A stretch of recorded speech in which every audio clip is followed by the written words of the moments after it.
All right, welcome to The Explainer. We're about to break down this totally wild story from our source material. Think high-stakes cosmic drama. You've got this divine council that's in full-on crisis mode, and yeah, the fate of every single soul is hanging in the balance.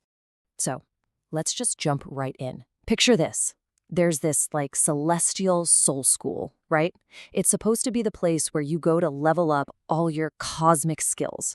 But, and this is a big but, there's a massive problem. Enrollment has absolutely tanked. It's at an all-time low. And so the Celestial Council, they're in this emergency meeting just trying to figure out, why is everyone dropping out? Okay, so this whole conflict really boils down to two sides. You've got Team A, the Cosmic Council. They mean well, they really do, but they're maybe a little clueless. All they want is to get their students back in class. Then you have Team B, this master manipulator known as the Serpent. And his entire game? It's just to keep all of humanity confused, rebellious, and definitely not in school. All right, so the council is facing this huge dropout crisis, and their first idea to solve it, let's just say it was a little on the extreme side.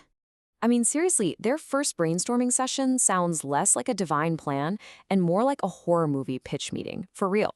One of them suggests, hey, what about an alien invasion? That'll unite the planet. Another one's like, nah, let's bring back giant dinosaurs to roam the Earth. That'll scare them straight. They even tossed around ideas like a mutating supervirus, talking knives and guns. Yeah, you heard that right.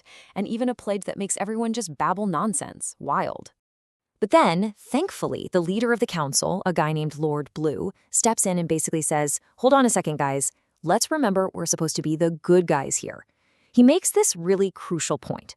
Sure, fear can work for a minute, but inspiring people with positive stuff, that's way more powerful in the long run.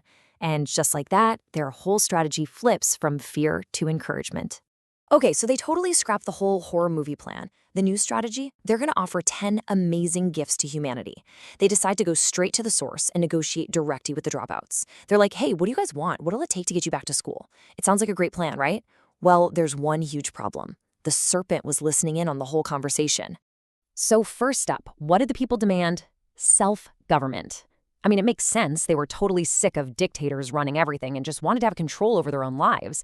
And the council thought, hey, this is perfect. It's a win-win. They figured if people had more freedom and less political stress, they'd naturally have more time to, get back to their cosmic studies. So the council grants the wish.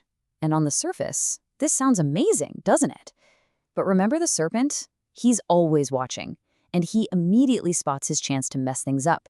And this is how he does it. He takes this pure, simple desire for freedom, and he twists it.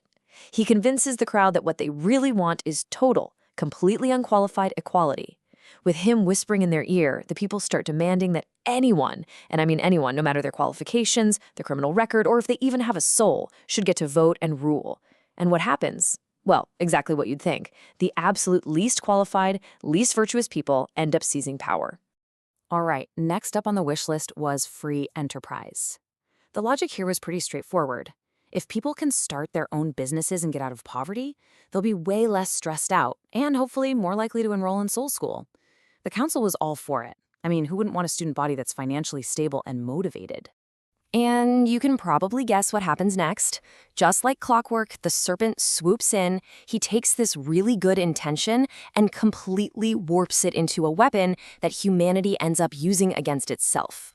So he starts whispering in their ears, right? He tells them that, hey, cheating your customers isn't really cheating, it's just a smart way to make more money. He convinces them that they absolutely deserve all those expensive luxuries, and they deserve them right now. So what do? They start borrowing and spending money they don't have. The result was a total disaster, widespread bankruptcy and financial ruin. So this brings up a really important question. Why is the Serpent going to all this trouble? Because it's not just for fun.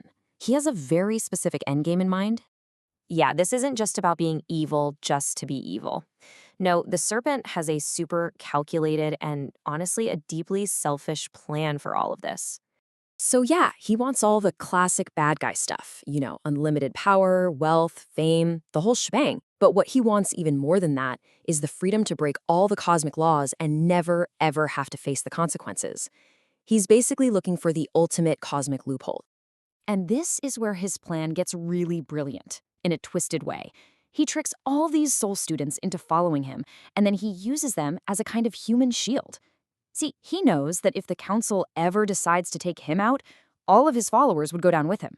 And since the council genuinely cares about these students, their hands are completely tied. It's a trap. So this whole twisted strategy has basically backed the council right into a corner. And it's led to a complete cosmic stalemate. And that leaves the Cosmic Council in a truly impossible spot. Think about it.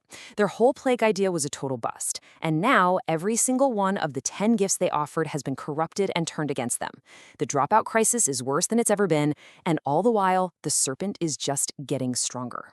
So every single blessing they gave has been twisted into a weapon.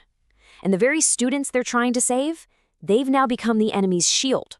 It's a cosmic checkmate, which leaves this one giant question hanging over everything. When all of your best intentions just keep making things worse, what on earth, or, in the heavens, do you possibly do next?